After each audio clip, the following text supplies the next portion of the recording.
Praise the Lord. मसीह में आप सबकी सलामती हो। आपकी भी सलाम। आपकी भी सलामती हो। खुदावन आप सबको बरकत दे। आप सबको बरकत दे। तो आज हम सीखेंगे जो इजराइलाइट्स कुछ फीस्ट मनाया करते थे जो खुदावन ने उनको दिए थे, और वो 7 फीस्ट थे, 7 ईदें थी जो इसराइली मनाया करते थे। उसमें से हम आज 4 ईदों के बारे में जानेंगे। यस। तो ये जो ईदें थी ये 2 हिस्सों में डिवाइडेड थी। एक थे स्प्रिंग फीस्ट और एक थे फॉल फीस्ट, जो कि बाहर में आती, एक जो 4 ईदें थी वो बाहर में आती थी, और जो बाकी 3 ईदें थी वो ऑटम में आती थी, तो फॉल फीस्ट कहलाते थे। तो हम आज स्प्रिंग फीस्ट के बारे में जानेंगे। तो मैं आपसे पहला फीस्ट शेयर करूंगा। अब इससे पहले मैं वो फीस्ट शेयर करूँ, कुछ हमें बातें जो है वो जानने की ज़रूरत है। जो ये फीस्ट थे ये खुदावंद के अपॉइंटेड टाइम्स थे, जो कि हमें मिलते हैं लेविटिकस 23 के अंदर। मैं आपके लिए पढ़ता हूँ। लेविटिकस 23 में लिखा है वर्स 2 से, speak to the sons of Israel and say to them the lord's appointed times which you shall proclaim as holy convocations, my appointed times are these. और फिर आगे खुदावंद ने बताना शुरू कर दिया। अब एक बात हम ये सीखते हैं कि ये जो फीस्ट थे ये यहूदी ईदें नहीं थी। ये यहूदी जो थे वो स्पेसिफिक नहीं थे, ये खुदावंद के अपॉइंटेड टाइम्स थे। तो ये जूइश हॉलीडेज नहीं थे, ये खुदावंद के अपने टाइम्स थे जो खुदावंद ने मूसा के जरिए इजराइलाइट्स को बताए। अब यहाँ पे एक वर्ड यूज हुआ है, होली कॉन्वोकेशन। होली कॉन्वोकेशन, जो वर्ड कॉन्वोकेशन है उसके लिए जो इब्रानी वर्ड है वो है मिक्रो, MIKROW, मिक्रो, जिसका मीनिंग है रिहर्सल। लिटरल मीनिंग है रिहर्सल। जैसे एक आर्टिस्ट जो है वो अपनी एक्चुअल प्रैक्टिस से पहले, एक्चुअल परफॉर्मेंस से पहले रिहर्सल करता है, तो ये रिहर्सल्स थी किस चीज़ के लिए वो मैं बता दूँ। अब मैंने जैसे आपको बताया कि ये अपॉइंटेड टाइम्स है खुदावंद के, जो कि यहोवा ने अपने अपॉइंटेड टाइम्स इसराइलियों को दिए कि ये मनाए, जो कि क्या थी, रिहर्सल्स थी। काय की रिहर्सल्स थी? बाप ने अपने ग्रेट विजडम में, मैंने लिखा so father in his great wisdom appointed some times in the time for the events he has established from the foundations to be made manifest physically on the earth। मतलब क्या है कि बाप ने अपनी जो ग्रेट विजडम है, उसकी जो ग्रेट हिकमत है, उसमें उसने वक्त के अंदर कुछ वक्त मुकर्रर किए, और वो वक्त उसके लिए थे कि उसने जो उनके उन वक्तों में जो उसने इवेंट्स करने थे, ताकि वो इवेंट्स जो है अर्थ के अंदर मैनिफेस्ट हो फिजिकली, जो कि स्पिरिट में थे मगर वो अर्थ के अंदर मैनिफेस्ट हो। तो वो क्या वक्त थे? तो जैसे मैं बताया कि जो होली कॉन्वोकेशन है उसका मतलब था मिक्रो, जो कि रिहर्सल काय की थी? एक्चुअल इवेंट्स जब होगा उससे पहले इसराइली रिहर्सल कर रहे थे कि ये होगा ये होगा ये होगा, और जब वो हुआ तो पूरी दुनिया ने देखा। अब हमारे पास जो फीस्ट है उसमें से पहला फीस्ट है पैसओवर। तो उससे पहले मैं एक वर्ड शेयर करना चाहता हूँ आपसे कुलसियों की। कोलोसियंस 2:17 के अंदर लिखा है, things which are mere a shadow of what is to come but the substance belongs to Christ. मतलब है पौलुस ने बोला कि जो इसराइली ईदें मनाया करते थे वो क्या थे? मेयर शैडो थे, एक साया था जो आने वाला है, और जो मगर जो सब्सटेंस है, जो मादा है, वो मसीह का है। मकसद क्या था कि वो जो ईदें थी वो मसीह को रिप्रेजेंट कर रही थी कि वो आके फुलफिल करेगा। तो मीनिंग मैंने ऐसे लिखे कि meaning all feasts and what happened to the children of Israel are mere a shadow of what the future brings. The shadow belongs to an object. एक जो साया होता है वो एक पर्सन का होता है, और जो पर्सन है वो सब्सटेंस है। और कौन है वो सब्सटेंस? क्राइस्ट, मसीह का साया था जो फीस्ट थे। तो अब हम पहला फीस्ट देखते हैं जो कि है पास ओवर, जिसको उर्दू में हम फसे की ईद बोलते हैं। इसके बारे में आप पढ़ सकते हैं, ये आपको मिलेगा एक्सोडस 12 के अंदर, खरूज 12 बाब के अंदर 2 से 11 आयत के अंदर आपको ये मिलेगा, ये फीस्ट कैसे मनाया जाता था। उसके अलावा लिविटिकस के अंदर 23 वर्स 4 से 5 जो है ये आप पढ़ सकते हैं, इसमें आपको फसा के बारे में मिलेगा। हम नहीं पढ़ेंगे क्योंकि टाइम शॉर्ट है। अब फसे का जो मीनिंग है, इब्रानी में जो वर्ड है वो है पिसाक। पिसाक का जो सिंपलेस्ट मीनिंग है वो है टू पास ओवर या हॉप उछल जाना किसी चीज के ऊपर से, या स्पेयर करना या हेजिटेट करना। तो पास ओवर, टू हॉप ओवर, और स्पेयर और हेजिटेट, हिचकिचाना। मतलब क्या है कि आप आते हो और थोड़ी देर रुकते हो और देखते हो और उसके बाद निकल जाते हो, वहां से पास ओवर कर जाते हो। अब फसह की ईद पे खुदावन ने, हम सब जानते हैं, जो अगर आप एक्सोडस 12 पढ़ें, जो कि मैं आपके लिए थोड़ा सा पढ़ देता हूं। एक्सोडस 12 के अंदर लिखा है, वर्स 1 से लिखा है, now the lord said to Moses and Aaron in the land of Egypt, this month shall be to you the beginnings of month, and it is to be the first month of the year to you. Speak to all the congregation of Israel, saying, on the 10th of this month, they are each one to take a lamb for themselves, according to their father's household, a lamb for each household. खुदावन ने बोला था कि जो ये month है, ये तुम्हारे लिए पहला मंथ होगा, जो कि मंथ था निसान। निसान का महीना यहूदियों का पहला महीना था, और इसकी 14 तारीख को खुदावन ने बोला था, सॉरी 10वीं तारीख को खुदावन ने बोला कि 10वीं तारीख को तुम लोग जो है अपने लिए एक बछड़ा लाओगे, और हर घर जो है वो अपने लिए एक बछड़ा लाएगा। अब यहाँ पे लिखा है कि आगे अगर आप पढ़ें तो उसमें लिखा है कि खुदावन ने 10 आफतें जो थी वो मिस्रियों पे डाली। जो 10वीं आफत थी वो थी पैलौटों का कत्ल हो जाना। तो ये पैसओवर का दिन था जिस दिन पैलौटों का कत्ल हुआ था। तो लिखे, the lord killed the first born of Egyptians for the first born of Pharaoh down to the first born of the slave girl. खुदावन ने फिरौन से लेके जो उसके घर में औरत काम करती है उसके बच्चे तक पहले पैलौटे सारे मार दिए। अब इससे हम क्या देखते हैं कि खुदावन तो बड़ा खौफनाक खुदा है, वो मतलब रहम नहीं करता।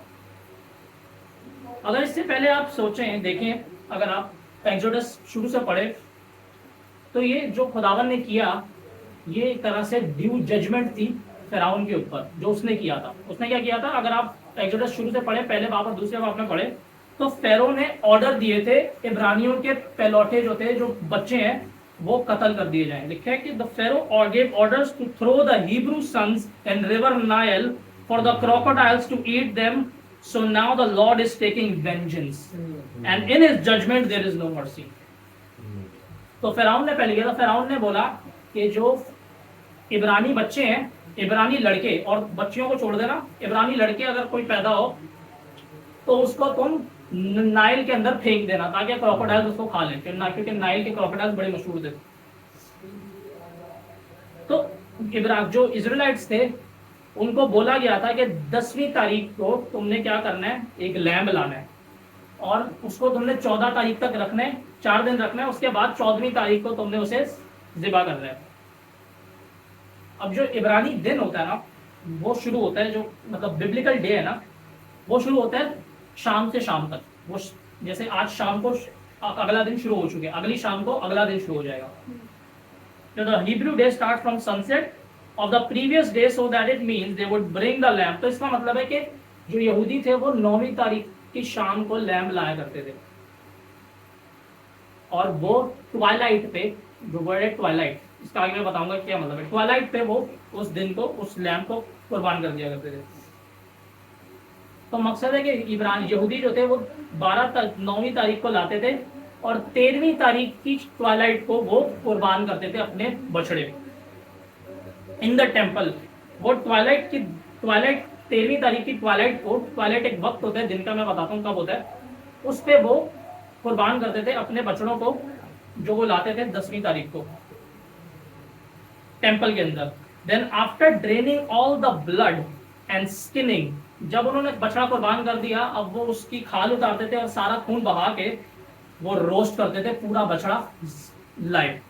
उसको काटते नहीं थे, पूरा बछड़ा रोस्ट कर दिया जाता था, और रोस्ट करके उसको उसको वहां से उठा के उसको कट करके खाया जाता था।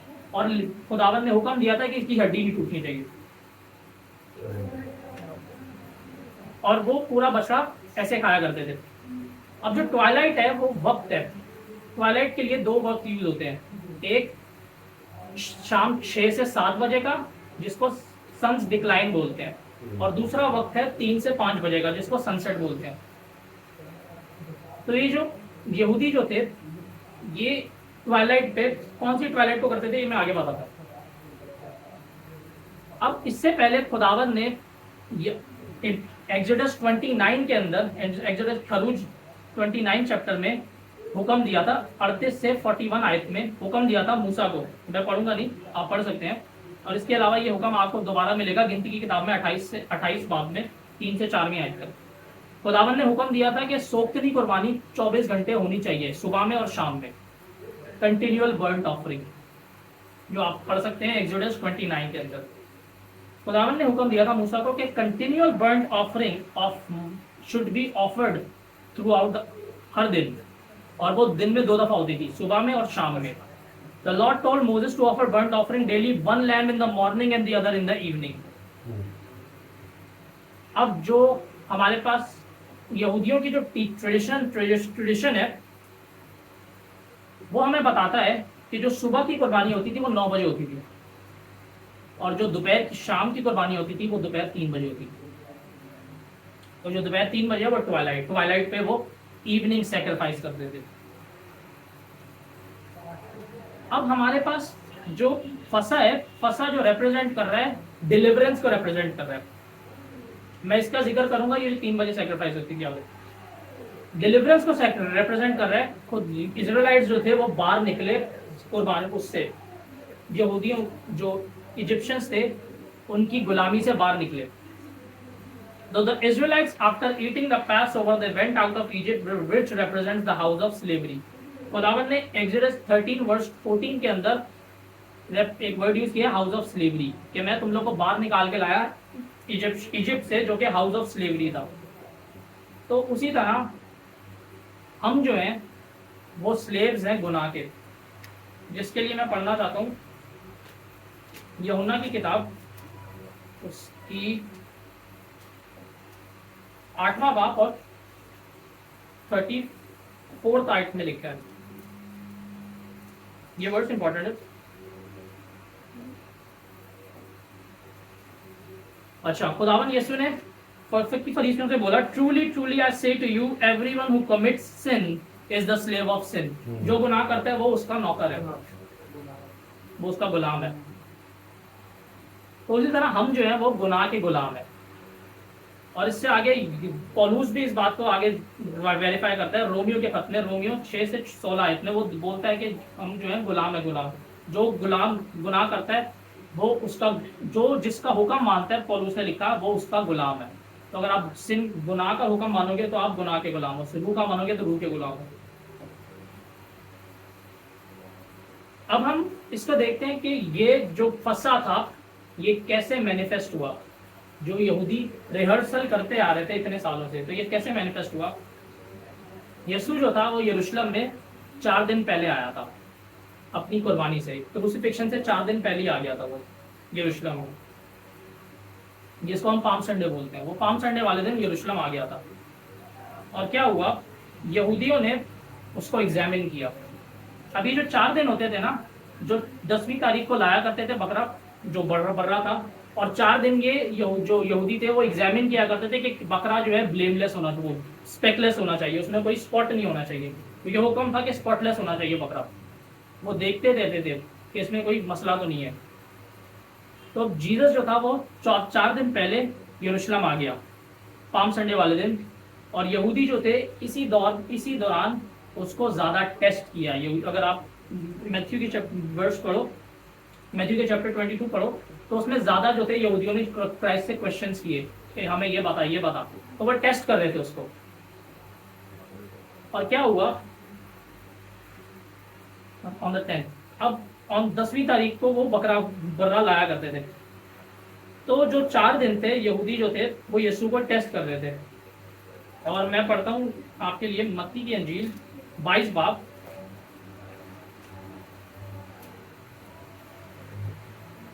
उसकी 29 आयत।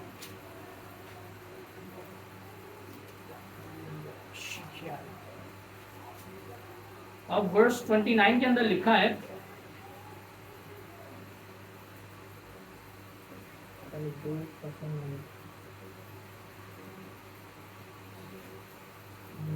सॉरी, और इसमें लिखा है, no one was able to answer him a word nor did anyone dare from that day on to ask him more questions. अब वो कंटिन्यूसली जीसस को क्वेश्चन करते रहे और यीशु उनका हिकमत से जवाब देता गया, और उसके बाद उस लास्ट क्वेश्चन के बाद किसी की जरूरत नहीं कि उससे फर्दर क्वेश्चंस करें, तो उन्होंने उसको टेस्ट किया और ब्लेमलेस पाया। अगर आप मत्ती इसका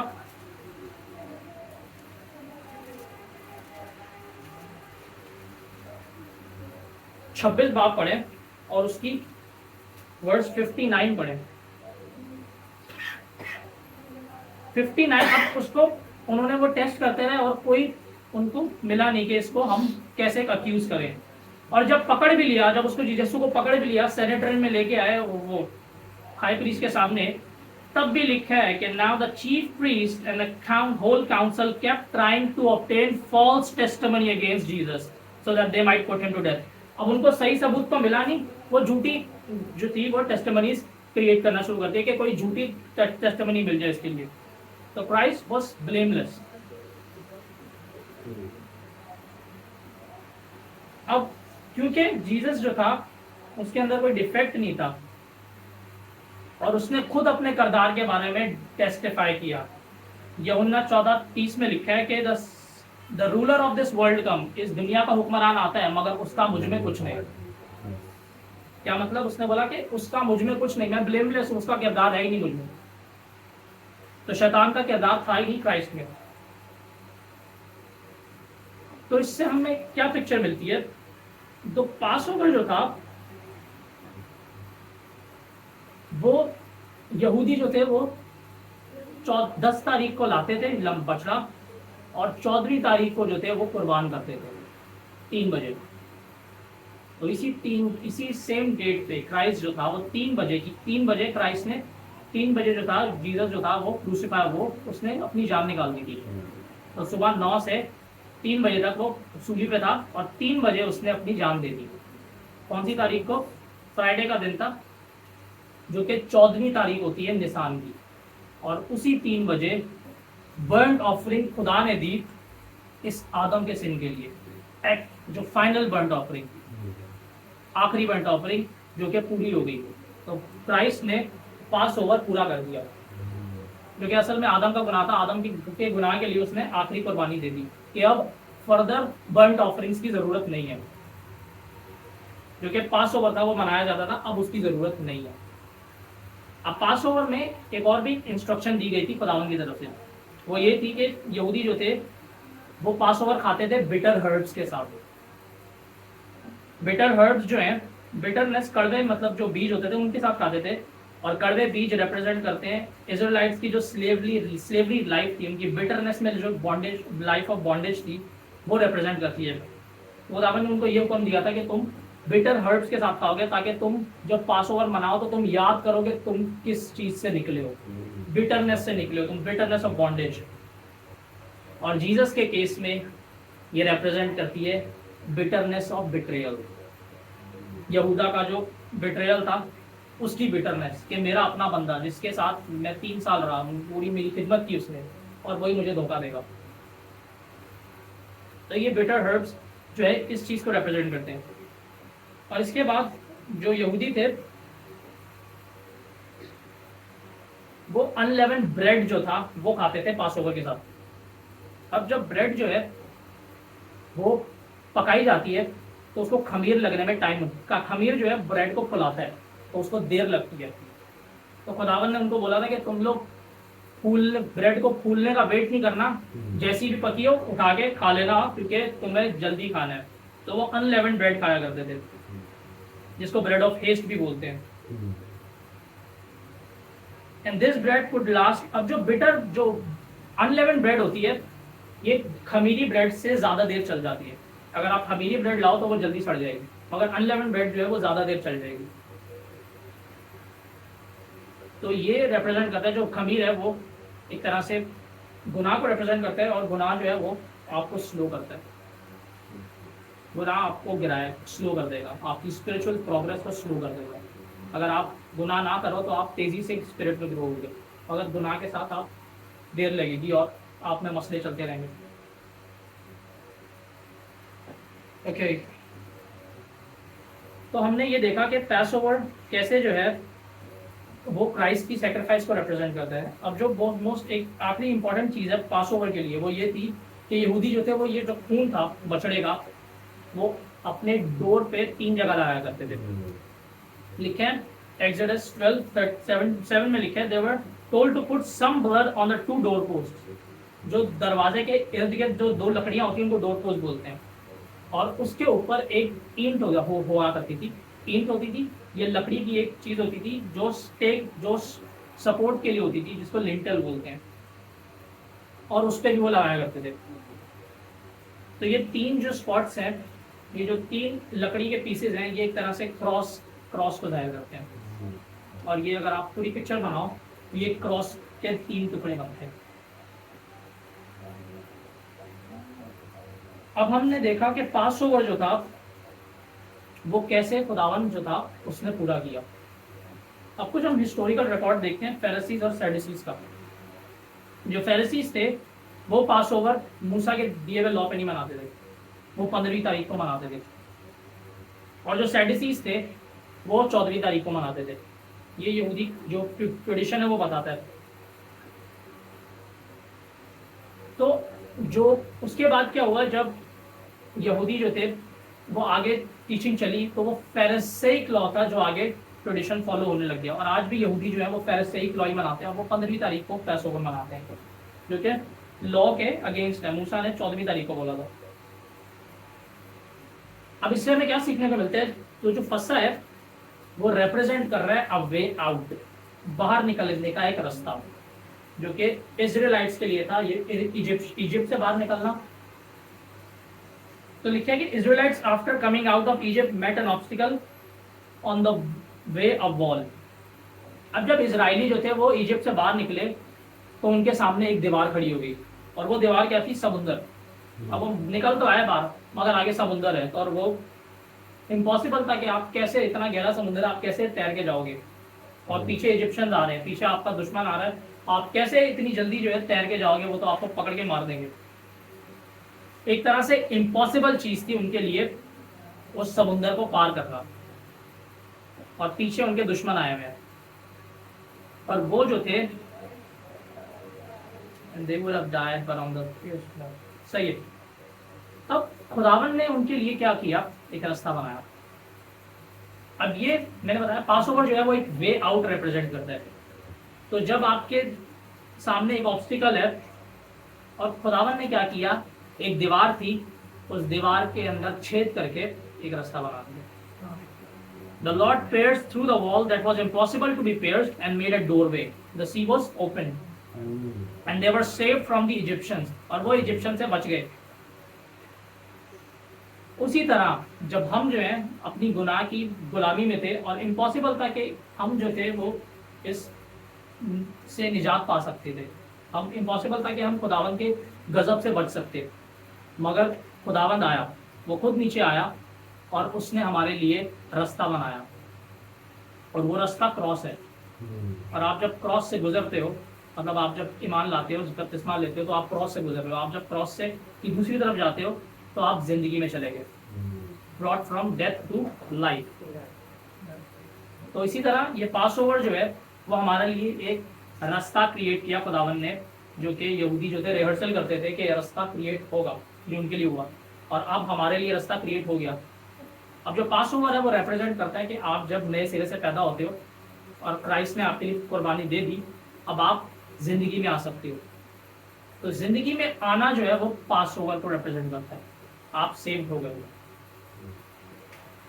अब हम नेक्स्ट फीस देखते हैं, जो कि था बेखमीरी की ईद, बेखमीरी रोटी की ईद, जिसको इंग्लिश में अनलेवेंड ब्रेड बोलते हैं। अब जो पास ओवर था वो रात में ये खाया करते थे, और जैसे ही खा लिया सुबह जो था वो बेखमीरी की, अगला जो दिन था 15वीं तारीख, बेखमीरी की रोटी की ईद शुरू हो जाती थी, अनलेवेंड ब्रेड की ईद शुरू हो जाती थी। और ये ईद जो थी वो 7 दिन मनाई करती थी, ये 7 दिन ईद चलती थी। अच्छा, अब हम थोड़ा सा न्यूमरोलॉजी देखते हैं। 7 जो नंबर है वो रिप्रेजेंट करता है परफेक्शन को। खुदावन ने 7 दिन में दुनिया बनाई, उसी तरह जो दुनिया थी वो परफेक्ट थी। तो 7 जो है वो परफेक्शन को जाहिर करता है या कंप्लीशन को जाहिर करता है कि 7 दिन में जो चीज़ होगी वो कंप्लीट हो जाएगी और परफेक्ट चीज़ होगी वो। उसी तरह ये जो 7 दिन ये ईद मनाया करते थे, इसका पीछे मीनिंग था जो मैं आगे बताता हूँ। अब इजराइलाइट जो थे वो they would eat unleavened bread for 7 days. 7 दिन वो बेखमीरी रोटी की ईद खाया करते थे और हुक्म खुदावन ने ये दिया था कि पहले दिन से तुमने अपने घर से खमीर निकाल देना है, बिल्कुल खमीर निकालते रहना है। और पहले दिन तुमने खमीर निकालते रहना, कोई भी तुम्हारे घर में खमीर की चीज़ नहीं होनी चाहिए। जो चीज़ खमीर से बनी है वो फेंक देते थे। अभी जो बेखमीरी की ईद है ये किस चीज़ को रिप्रेजेंट करती है? इसको अगर हम गौर से देखें तो जो खमीर है वो मैंने जैसे बताया था कि गुनाह को रिप्रेजेंट करता है। अगर उसमें से खमीर निकाल दो तो गुनाह के बगैर जो चीज़ है। अब ये जो ब्रेड है, ये ब्रेड जो है अनलेवेंड ब्रेड, ये बॉडी ऑफ क्राइस्ट को रिप्रेजेंट करती है। यीशु की जो छेदी हुई बॉडी है ये उस चीज को रिप्रेजेंट करती है। कैसे? आगे मैं बताता हूँ ये कैसे रिप्रेजेंट करती है। तो यीशु जो था असल में वो ही बेखमीरी रोटी थी जो आसमान से आई थी। जब जब क्राइस्ट ने जॉन 6 में यहूदियों से बोला कि तुम्हारे बाप दादा ने वो रोटी नहीं खाई जो आसमान से गिरी, असल में मैं ही वो रोटी हूँ जो बाप ने तुम्हें दी है, और मैं ही वो रोटी हूँ, जब तक तुम मेरा गोश्त और मेरा खून ना पियो तुम में जिंदगी नहीं। जॉन 6 में लिखा है ये। तो Jesus is the unleavened bread and he was born. Jesus कहाँ पैदा हुआ था? बेथलेहेम में। और ब्रेड, बेथलेहेम का मतलब है हाउस ऑफ ब्रेड। तो he was the actual bread जो कि आसमान से गिरी और वो अनलेवेंड थी, उसमें खमीर नहीं था। Means he was sinless. अब इसका मतलब जो है वो बहुत गहरा है कि यीशु खुदावन ने उनको 7 दिन जो था वो बोला था कि 7 दिन तुम ये ईद मनाना, और 7 दिन जब तुम ये ईद मना लोगे तुम परफेक्ट हो जाओगे लेवन निकालने। You will be perfect to keep out the leaven. तुम खमीर निकालने में परफेक्ट हो जाओगे। अब मैंने आपको पहले बताया था कि पास ओवर है वो जब एक बिलीवर बॉर्न नए सिरे से पैदा होता है तो वो डेथ से लाइफ में आ गया। अब जरूरी नहीं है कि वो डेथ से लाइफ में आ गया तो वो लाइफ पाले। क्या इजराइलाइट्स, कितने इजराइलाइट्स बचाए गए थे? वो जितने निकाले गए उसमें से कितने बचाए गए? सिर्फ 2। कौन था? यशवा और कालेब, जो निकाले गए थे। उसके बाद जो जनरेशन पैदा हुई वो भी गई थी। तो जरूरी नहीं है कि आप जो कॉन्सेप्ट है वन सेव्ड ऑलवेज सेव्ड, गलत है। आप लाइफ सेल्वेशन आपने पा ली, मगर आप वो सेल्वेशन आपको रिटेन करनी है। कैसे रिटेन करनी है? अनलेवेंड ब्रेड का जो फीस्ट है वो आपको बताएगा कैसे रिटेन करनी है। अब मैं आपको एक मैंने चीज इस फीस्ट से सीखी वो ये थी कि it was strict order from the Lord. खुदावन ने सख्ती से बोला था कि कोई भी लेवन बचना नहीं चाहिए घर पे, सब निकाल देना। लिखते हैं कि all leaven should be put away from the houses and one who eats, जो खमीर से खाएगा उस दौर में, जो उस ईद में खमीरी रोटी खाएगा या उसके घर में खमीर मिला तो वो बंदा इसराइलियों से निकाल दिया जाएगा। He will be cut off. बहुत डेंजरस चीज है ये, कट ऑफ। इसराइल से निकाल देना का मतलब है आपको प्रॉमिस लैंड नहीं मिलेगा। प्रॉमिस लैंड किसको प्रॉमिस किया गया था? अब्राहम को। अब्राहम की नस्ल इजराइलाइट्स। तो cut off from the Israelites का मतलब है कि अब्राहम के प्रॉमिस से आप निकाल दिए गए। कवेनेंट आपके साथ नहीं है। बहुत डेंजरस चीज है। अगर आपके साथ कवेनेंट नहीं है तो क्या है आपके साथ? आप पे लानत है, आप लानत के अंदर आ जाओगे। तो मैंने लिखे ऐसे कि what one who eats what is leavened is to be cut off from his people. That's dangerous. Being cut off from Israelites mean you don't enter the promised land. It literally means being taken out from the descendants of Abraham. अच्छा, अब Israeli जो थे ये physically लेवन निकाला करते थे। जो भी खमीरी चीज होती थी वो निकाल देते थे। ब्रेड खमीरी है या कोई रोटी बनी हुई खमीर थी या खमीर पड़ा हुआ है ऐसे, वो निकाल देते थे अपने घर से पहले दिन। 7 दिन ईद मनाई जाती थी और पहले दिन खुदावन ने बोला था ये खमीर तुमने निकाल देना है। अब इसका मकसद क्या है, ये सिंबॉलिक है, खमीर जो है वो सिंबॉलिक है बहुत सी 3 चीजों का, जो कि मैं आगे बताता हूँ। खमीर जो है वो रिप्रेजेंट करता है, पहली चीज हिपोक्रेसी। हिपोक्रेसी का मतलब है आपके अंदर झूठ है, डिसीट है, आप धोखा दे रहे हो अपने आप को ही, आप बोलते कुछ हो और कर कुछ और रहे हो। जैसे मत्ती में खुदावन ने अपने डिसाइपल्स को बोला कि फकी फरीसियों के खमीर से बच के रहना। वो क्या मतलब था, वो टीचिंग थी उनकी, जो कि वो टीचिंग उनके अपने ही खिलाफ थी। वो बोलते कुछ थे और खुद वो कर नहीं देते। जो हिपोक्रेसी है, जिसको बोला जाता है रियाकारी उर्दू में, रियाकारी जो है ये बहुत डेंजरस चीज है, क्योंकि अगर आप अपने आप को ही धोखा देते रहोगे तो ये लीड करेगा आपको, अल्टीमेटली आप डिसोबीडियंस में चले जाओगे खुदावन की। और जब आप डिसोबीडियंस में हो तो खुदावन की डिसोबीडियंस का मतलब है आप खुदावन से बगावत कर रहे हो, रिबेलियन। खुदावन से बगावत करोगे तो मारे जाओगे।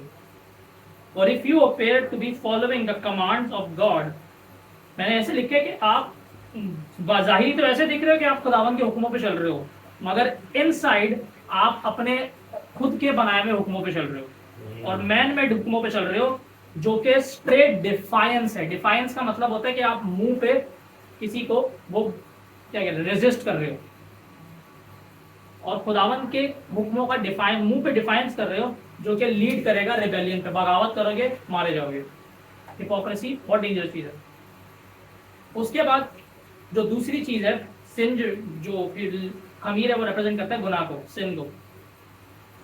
जो इसराइली जो थे इजिप्ट से निकाले गए वो सिंबॉलिक था, और वो स्लेवरी से निकाले गए हैं, स्लेवरी ऑफ सिंफुल लाइफ। क्योंकि जो इजिप्शियंस थे वो बदकार लोग थे, तो वो बदकारी से निकाले गए, वहां से निकाले गए।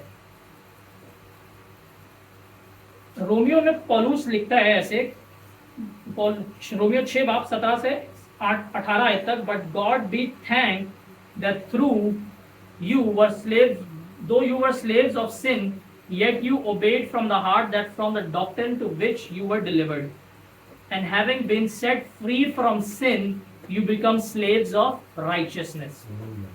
तो पौलुस बोल रहा है कि मैं शुक्र करता हूँ खुदावन को कि तुम जो थे अपनी जो गुनाह की गुलामी थी उससे निकाल के तुम रास्तबाजी के गुलाम बन गए, अब तुम रास्तबाजी के हुक्म मान रहे हो। तो खुदावन जो है वो जो इजराइली फिजिकली कर रहे थे वो असल में रिप्रेजेंट कर रहा था स्पिरिट में कि आप हिपोक्रेसी और गुनाह को अपनी जिंदगी से निकालो। क्योंकि खुदावन जो है वो बहुत कंसर्न्ड है इस चीज से। क्यों कंसर्न्ड है वो मैं बताता हूँ अभी को। अब इजराइली जो थे वो ये फीस्ट फिजिकली मनाया करते थे, मगर जो फ्यूचर था उसके अंदर ये चीज रिप्रेजेंट कर रही थी बॉडी ऑफ क्राइस्ट। खुदावन की जो दफनाई हुई बॉडी है उसको रिप्रेजेंट कर रहा है अनलेवेंड ब्रेड। तो the unleavened bread has a longer shelf life. Unleavened bread जो होती है, मैंने पहले बताया था आपको कि वो ज्यादा देर तक शेल्फ पे रुक जाएगी। खमीर वाली ब्रेड होगी वो 2-3 दिन में उसको खमीर वो सड़ जाएगी, उसमें फंगस लग जाता है, मगर जो बेखमीरी ब्रेड होगी वो ज्यादा देर तक चलेगी। मकसद क्या है, it represents that leaven corrupts the bread and causes mould. Mould एक फंगस है जो कि ब्रेड पे लग जाता है, टू अकर। खमीर जो है वो मोल्ड अकर करवाता है ब्रेड पे। तो इसराइली जो थे वो फिजिकली 7 दिन तक बेखमीरी रोटी खाते थे, ये खुदावन ने हुक्म दिया था।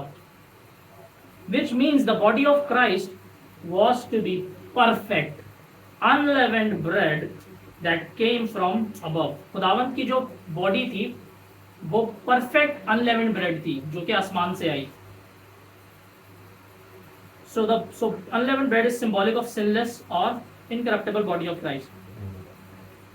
तो मैंने ऐसे लिखा कि खुदावन की जो बॉडी थी वो बेखमीर मतलब गुनाह के बगैर जो रोटी होती है, जो बेखमीरी रोटी होती है उसको रिप्रेजेंट कर रही है, मतलब गुनाह से के बगैर, spotless, blameless.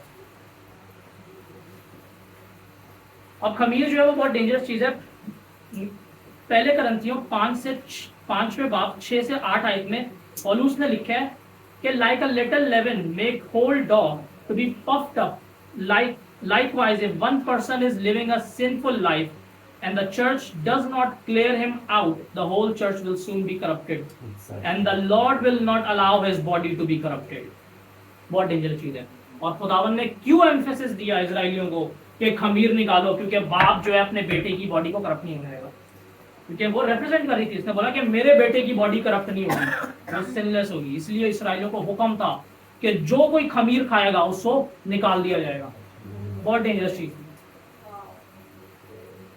So it also represents ungodly. अब पौलुस ने हुक्म दिया था, पौलुस का ये जो कॉन्टेक्स्ट था जो पौलुस ने बताया पहले करंथियों 5 बाब में, इसमें हो ये रहा था कि एक शख्स था जो चर्च में था, बिलीवर था, और उसका अपने बाप की माँ के उसकी जो माँ थी, जो सौतेली माँ थी, उसके साथ चक्कर था, अफेयर था, सेक्सुअल रिलेशनशिप। और चर्च जो था उस शख्स को अलाउ कर रहा था अपने दरमियान। तो पौलुस ने सख्ती से बोला कि अगर तुम एक खमीर को रखोगे, आहिस्ता आहिस्ता सारा खमीर होता जाएगा, सारा खमीर होता जाएगा।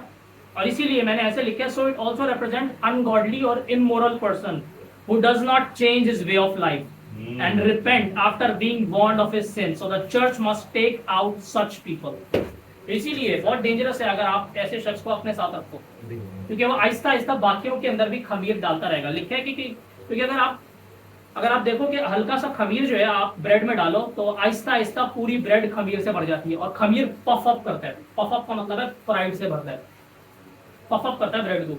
ब्रेड जो है अगर आप ऐसे पकाओ तो फूलेगी नहीं, खमीर डालोगे फूलना शुरू हो जाएगी। So that is why the law for the Israelites was so strict that any man found eating leaven would be cut off. So Yahweh कह रहा है, is saying, I will not allow my body to be corrupted. यहोवा बोल रहा है कि मेरी जो body physically अर्थ पे आएगी मैं उसे करप्ट नहीं होने दूंगा। तो इसलिए इजराइलियों को बोला था कि खमीर निकाल देना, क्योंकि वो रिप्रेजेंट कर रहे, रिहर्सल है कि एक आएगी बेखमीरी रोटी आएगी आसमान से जो कि करप्टेड नहीं होगी। तो अगर वो कोई खाएगा खमीर तो उसे निकाल दिया जाएगा इस्राएलियों से।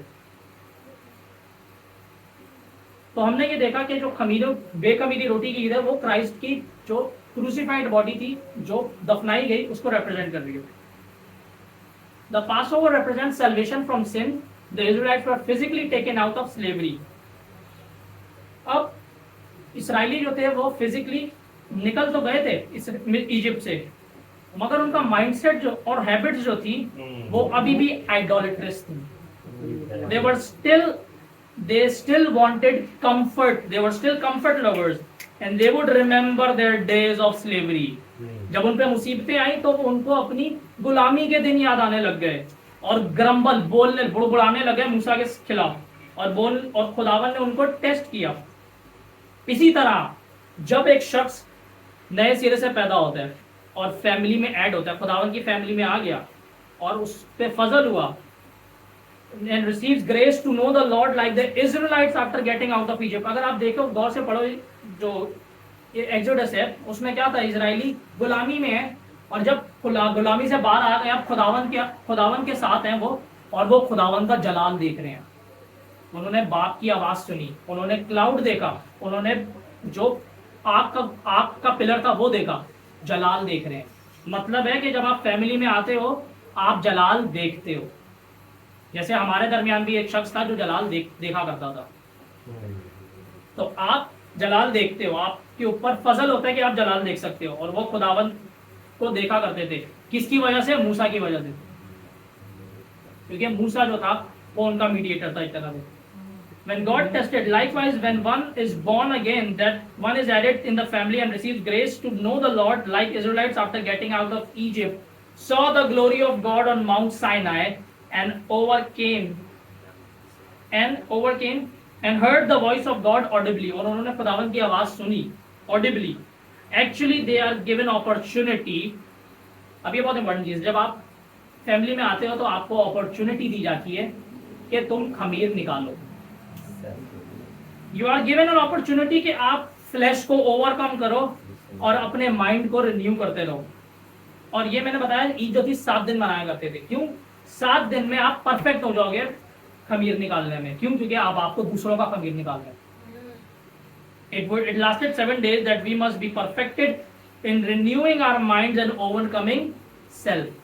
आपको खुद ही और जिस्म पे ओवरकम करना है, हिपोक्रेसी और गुनाह को निकाल के। तो ये ईद जो थी बड़ी इंपॉर्टेंट थी, जो कि इसराइली मनाया करते थे, जो कि हमें, हमारे लिए आज ये चीज़ है कि हमें अपने जिस्म पे काबू पाना है, और हर वो शख्स जो कि तौबा नहीं कर रहा, भले वो आपका कितना भी अजीज हो, उसे निकाल देना, उससे एसोसिएशन खत्म कर देना। ये बहुत इंपॉर्टेंट ईद थी। अब आते हैं जो जिसकी जो मतलब बड़ी छोटी सी ईद होती थी, मगर इसका बहुत गहरा मीनिंग है। इजराइट्स जो थे वो एक दे वर टू सेलिब्रेट दिस फीस्ट। अब इसके बाद जो ईद मनाया करते थे वो थी पहले फलों की Eid, feast of first fruits. और ये जो थे वो मनाया करते थे, जो पहले जो पास ओवर था वो मनाया करते थे 14वीं तारीख को, और 15वीं तारीख से 21वीं तारीख तक फीस्ट ऑफ अनलेवेंड ब्रेड चलता था। मगर खुदावंद ने उनको हुक्म दिया था, जिसके लिए मैं पढ़ना चाहता हूँ आपके लिए, लेविटिकस एहबार की किताब में 9 से 14वीं तारीख आयत तक लिखा था। The lord spoke to Moses saying, speak to the sons of Israel and say to them, when you enter the land which I am going to give to you and reap its harvest, then you shall bring in the sheaf of the first fruits of your harvest to the priest, and he shall wave the sheaf before the Lord for you to be accepted on the day after the Sabbath. The priest shall wave it. अब ये जो ईद थी, ये जो 7 दिन होते थे बेखमीरी की रोटी की ईद की, इसके अंदर जो पहला सब्बत आता था, उसके अगले दिन ये ईद मनाई जाती थी, जो कि पहले फलों की ईद थी। तो सैबत सैटरडे के अगला दिन कौन सा आता है? संडे। तो ये ईद जो 7 दिन, जब भी वो बेखमीरी की रोटी की ईद आएगी, उसके अंदर जो पहला सब्बत आएगा, उसका अगला दिन जो होगा वो फीस्ट ऑफ फर्स्ट फ्रूट्स होगा। ओके, तो जो फर्स्ट फ्रूट्स थे ये संडे को मनाया करते थे, मैंने बताया, जो कि पहला संडे आएगा 7 दिनों में, जो बेखमीरी की रोटी की ईद के 7 दिन थे। अब ये जो फर्स्ट फ्रूट्स थे, इसके अंदर पहली फसल उगा करती थी, किस चीज की? बार्ले की, जौ की पहली फसल होती थी। Various herbs and legumes were harvested in spring, but most important spring crops were cereal crops होते थे, जो कि बार्ले और गंदुम है, जौ और गंदुम। और जो इसराइली थे वो मोस्ट प्रोबेबली, यहूदी ट्रेडिशन बताता है कि ये बार्ले के जो फल होते थे उनको वेव किया करते थे टेम्पल में। अब मजे की बात यह है कि जो यहूदी लोग हैं वो इस ईद को आज नहीं मनाते। The Jewish people does not celebrate this feast in modern days. क्यों? क्योंकि ये मसीह को रिप्रेजेंट करता है, ये मसीह तक लीड करता है। कैसे लीड करता है? अब मैं आपके लिए कुछ थोड़ी सी इंफॉर्मेशन देना चाहता हूँ। बार्ले और wheat were planted in autumn. जो बार्ले और वीट थे ये ऑटम के अंदर सीड बोए जाते थे, और स्प्रिंग के अंदर इनकी फसल काटी जाती थी। The Israelites would bring forth their land's first fruits to the Lord. तो इसराइली जो थे इनको हुक्म दिया गया था कि तुम अपने पहले फल जो थे स्प्रिंग के, वो खुदावन के सामने लाना टैकल में। The Israelites would celebrate this feast because the land is fertile. ये इसलिए मनाते थे क्योंकि एक लैंड जो है वो फर्टाइल है। मगर हर चीज के अंदर फर्टिलिटी होती है, जानवरों में भी फर्टिलिटी है, इंसेक्ट्स में भी फर्टिलिटी है, और लैंड के अंदर भी फर्टिलिटी है, और इंसान भी फर्टाइल होता है। मगर ये फीस्ट जो है रिप्रेजेंट करता है, फर्टिलिटी को नहीं रिप्रेजेंट करता, मगर इसका एक और गहरा मतलब है। और वो गहरा मतलब ये है, जॉन 12:24 के अंदर लिखा है, unless a kernel of wheat falls to the ground and dies, it remains alone. But if it dies, it will produce much fruit. So Jesus said, खुदावन जो है वो अपने डिसाइपल से कह रहा था कि जब तक एक जो गंदुम का बीज है वो जमीन के अंदर जाके मर नहीं जाता, वो अकेला रहता है, मगर अगर वो मर जाए तो वो बहुत सा फल पैदा करता है। तो क्या मतलब है? यीशु जो है वो कर्नल ऑफ व्हीट था, जो कि मरा और जिंदा हुआ। जब वो जिंदा हुआ तो वो बहुत सा फल उसने ब्रिंग फोर्थ किया, जो कि कौन थे? वो फल कौन थे? मर्द और औरतें। और अगर आप मत्ती की इंजील गौर से पढ़ो तो वहां पे लिखा है कि जब जीसस कब्र से बाहर निकला तो बहुत सी कब्रें खुली थी, और वो कौन सी कब्रें थी? जो पुराने सेंट्स थे ओल्ड टेस्टामेंट के, वो बाहर आए और लोगों को दिखे। असल में वो जो सेंट्स थे वो भी एक तरह से रिप्रेजेंट कर रहे हैं फर्स्ट फ्रूट्स, जो रेजरेक्शन के फर्स्ट फ्रूट्स हैं। क्राइस्ट जो है वो पहला फल है, और उसके बाद जो वो कब्रें खुली, जो नबियों की कब्रें थी, वो भी पहले फल है कि मसीह ने जो शीयल थी, शीयल जो है वो ओल्ड टेस्टामेंट में वो जगह कहलाती थी जहाँ पे रूहें जो थी मरने के बाद जाया करती थी, जो कि एक वेटिंग प्लेस था। तो जितने भी मरे अब्राहम से लेके मलाकी तक सब शील में गए, और शील से क्राइस्ट उनको बाहर निकाल के लाया, शियोल कहते। तो वो पहले फल थे ही। अब उसके बाद जहाँ पे लिखे है आगे, क्राइस्ट ने बोला इसी वर्ष के आगे अगर आप पढ़ो तो लिखा है, he that loves his life in this world shall lose it, but he that hates shall keep it to the life eternal। तो मकसद ये है कि अगर आपको जिंदगी तो मिल गई, अगर आप उस जिंदगी जो आपको मिली है उसको बहुत चाहोगे खुदावन से ज्यादा, तो आप मारे जाओगे। Those who were not willing to die to the worldly life and flesh will lose eternal life, but those who will die to self and world will gain eternal life। अगर आप दुनिया और अपने जिस्म के लिए मर जाओगे तो आप अपनी जिंदगी पालोगे, अगर जिंदा रहोगे तो मारे जाओगे। सिंपल सा ट्रुथ है बादशाही का। अब पहले करंथियों 15 बाब 20 से 22 आयत में लिखा है, पौलुस ने लिखा है, मैं आपके लिए पढ़ना चाहता हूँ। पहले करंथियों 15 बाब की 20 से 22 आयत में लिखा है, But now Christ has been raised from the dead, the first fruits of those who are asleep. For since by man came death, by a man also came the resurrection of the dead. For as in Adam all die, so also in Christ all will be made alive। तो पौलुस बता रहा है कि जो पहले फलों की ईद थी, असल में ये रेजरेक्शन ऑफ क्राइस्ट को रिप्रेजेंट करती है, मसीह के जी उठने को। तो क्राइस्ट जो था जब जी उठा तो वो पहला फल था उन लोगों के लिए जिनकी कब्रें खुलेंगी और वो जिंदा होंगे हमेशा के लिए। तो वो जो सेंट्स खड़े हुए और वो जिंदा हुए, वो क्राइस्ट के साथ आसमान पे चले गए, और वो हमेशा की जिंदगी में वो चले गए। उसके बाद जो ईमानदार आज मरेंगे और जब क्राइस्ट आएगा सेकंड कमिंग पे, तो जो वो कब्रें खुलेंगी वो भी हमेशा के लिए जिंदा होने के लिए खुलेंगी, मगर सब की कब्रें जिंदा होने के लिए नहीं खुलेगी। मुकाशमे की किताब ये बता दी। अच्छा, अब मैथ्यू 27 वर्स 50 to 53 में ये लिखा है, ये वर्स है जो अगर आप पढ़ें तो वहाँ पे बहुत सी कब्रें खुली थी। जब खुदावन कब्र से बाहर आए तो बहुत सी कब्रें खुली थी और काफी नबी बाहर आए थे। अब पहला फल जो है, जैसे अब एक मेरे लिए आपसे क्वेश्चन है, क्या ईस्टर किस चीज को रिप्रेजेंट करता है?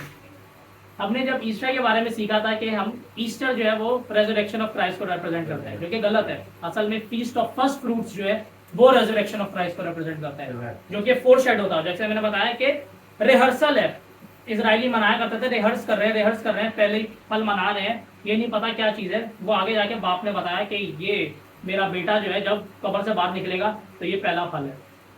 अब रोमियो 11 बाब की 16 आयत में लिखा है, if the first piece of dough is holy, अगर जो आटा है उस गूंदा हुआ है उसका पहला पीस जो है अगर वो पाक है, the lump is also holy, and if the root is holy the branches are too. जब मसीह एक्सेप्ट हो गया, क्राइस्ट जो था वो पहला फल था, वो एक्सेप्ट हो गया, तो उसके बाद उसके जैसे जितने भी खड़े होंगे वो सब एक्सेप्ट हो जाएंगे बाप की हजूरी में। When you make a dough, अगर आप आटा गूंथते हो और अगर आप पहले पेड़े से रोटी बनाते हो और वो सही बनती है तो पूरा आटा सही है, मतलब सही गूंदा गया। तो सिंपल सा मतलब है। Now this was not to fulfill full harvest। अब जो पहले फलों की ईद थी ये पूरा हार्वेस्ट नहीं था, ये असल में फर्स्ट फ्रूट्स होते थे हार्वेस्ट के। जो फुल हार्वेस्ट होता था, अब ये फुल हार्वेस्ट व्हीट का है, गौर से सुनना, क्योंकि 2 हार्वेस्ट होते थे। जो स्प्रिंग में हार्वेस्ट होता था वो व्हीट और बार्ले का होता था, और फॉल में हार्वेस्ट होता था ग्रेप्स और ऑलिव्स का, जो कि हम अगली जो 3 ईदें हैं वो बाद में डिस्कस करेंगे। तो ये फुल हार्वेस्ट नहीं था, मगर अगली जो ईद हम डिस्कस करने जा रहे हैं इसके अंदर व्हीट का फुल हार्वेस्ट हुआ करता था। अब जो सबको ईद बड़ी शौक से पसंद है वो है पेंटिकॉस्ट, इधर पेंटिकॉस्ट, जो कि आपका पेंटिकॉस्टल चर्च बहुत खुशी से मनाया करता है, मगर उनको फुल मीनिंग नहीं पता, जो कि हम सीखते हैं। अभी जो पेंटिकॉस्ट की ईद है, ये मैंने सीखा साधु सुंदर सरवराज से ना। उनको खुदावन ने रेवलेशन दिया था पेंटिकॉस्ट का, और इनकी वीडियो है पूरी 3 घंटे की। अगर आप यूट्यूब पे देखने की हिम्मत करते हैं तो देख सकते हैं। तो ये मैंने पूरी देखी थी। तो पेंटिकॉस्ट जो है उसका इब्रानी में जो मीनिंग वो है, वर्ड है वो शबाउट, शबाउट। जो ग्रीक में वर्ड है पेंटिकॉस्ट के लिए वो है पेंटिकॉस्टे, जिसका सिंपल मीनिंग है 50, 50वां दिन। अब खुदावन ने इसराइलियों को बोला था कि जब पहले फलों की ईद होगी उसके बाद से तुमने 50 दिन काउंट करने हैं, और जो 50वां दिन होगा, 50 दिन रिप्रेजेंट करते हैं, मतलब कैसे बनता है 49 + 1, तो तुमने खुदावन ने बोला था 7 सब्बत काउंट करने हैं, और 7वें सब्बत के बाद जो अगला दिन होगा वो पेंटिकॉस्ट होगा। 7 Sabbaths and the day after the 7th Sabbath, Sunday जो कि संडे होगा, that shall be what Pentecost.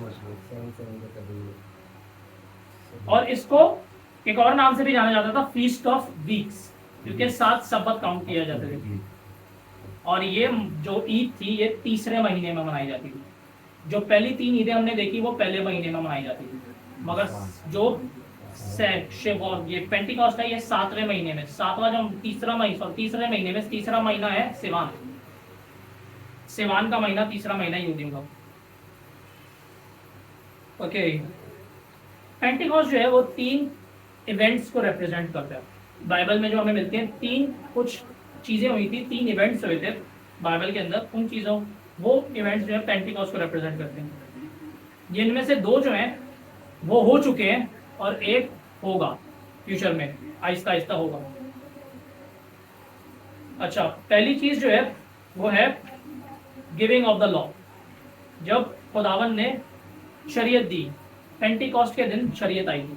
अगर आप एक्सोडस 19 और चैप्टर 19 और 20 पढ़ो तो तीसरा महीना था जब खुदावन ने 10 अहकाम दिए। तीसरा महीना था जब इजरायली जो थे वो इजिप्ट से बाहर आए, तो तीसरे महीने में खुदावन ने 10 अहकाम दिए थे। तो मैंने ऐसे लिखा है, जो Exodus 19 to 20 says that it was the 3rd month that the Israelites came to the wilderness of Sinai and the 10 commandments were given. Now there is an amazing thing that the Jewish tradition holds concerning this event. अब एक बहुत अजीब सी चीज है और amazing चीज है जो कि यहूदियों जो का जो ट्रेडिशन है, जो रैबाइज हैं वो सब टीच करते हैं। ये आपके लिए मैं पढ़ना चाहता हूँ ड्यूटरोनॉमी वर्स चैप्टर 4 से लेके चैप्टर 4 की 11 से 12वीं आयत। ओके, 11 से 12वीं आयत में लिखे हैं, खुदावन बोल रहा है, यू केम, मूसा बोल रहा है, सॉरी, मूसा ने इजराइलियों से खिताब करते हुए बोल रहा है, you came near and stood at the foot of the mountain and the mountain burned with fire to the very heat of the heavens, darkness, cloud and gloom, thick cloud and gloom. Then the Lord spoke to you from the midst of the fire, and you heard the sound of words, but you saw no form, only a voice. अब यहाँ पे लिखा है इब्रानी के अंदर, ओ sorry, ड्यूटरोनॉमी में जो लिखा है कि इजराइलियों ने साउंड ऑफ वर्ड्स सुने, मगर यही चीज ग्रीक के अंदर इब्रानियों के खत में पौलुस ने लिखी, वहां पे उसने रेफर किया voice of words.